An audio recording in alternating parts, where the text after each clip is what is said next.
वादळी पावसामुळे कळंबुसरे गावातील जवळपास अर्ध्याहून घरांचे छप्पर उडाल्याने मोठं नुकसान झालंय। तालुक्यात सर्वत्र वादळी पावसामुळे हाहाकार उडाला असून अनेक गावांमध्ये पुराचं पाणी शिरलं। अनेक ठिकाणी झाडं, विजेचे खांब, तारा उन्मळून पडल्या, त्यामुळे दिवसभर वीज पुरवठा खंडित झाला होता। उरण तालुक्यात पहाटे 6 वाजण्याच्या सुमारास सोसाट्याच्या वाऱ्यासह पाऊस आल्यामुळे कळंबुसरे गावातील सुमारे 100 घरांची छपरं उडाली आहेत। पहाटे साखर झोपेत असताना आलेल्या या वादळामुळे कळंबुसरे गावात हाहाकार उडाला होता। या वादळी पावसामुळे घरातील अन्नधान्य, कपडे आणि इलेक्ट्रॉनिक वस्तू भिजून मोठं नुकसान झालंय।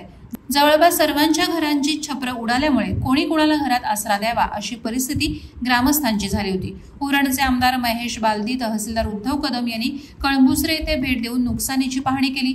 महसूल विभागातर्फे तातडीने नुकसानीचे पंचनामे करण्यास सुरुवात करण्यात आली। उरण पूर्व भागातील चिरनेर, कोपरोली, पाले, आवरे या ठिकाणी वादळी पावसामुळे नागरिकांच्या मालमत्तेचं नुकसान झालंय। दुतुम आणि जासई गावातील काही घरांमध्ये पुराचं पाणी गेलं होतं। वादळवारा लाईव्हसाठी न्यूज ब्युरो, उरण। नवी मुंबई व रायगड जिल्ह्यातील ताज्या बातम्या आणि घडामोडींसाठी सबस्क्राइब करा वादळवारा लाईव्ह चॅनल आणि दाबा बेल आयकॉन।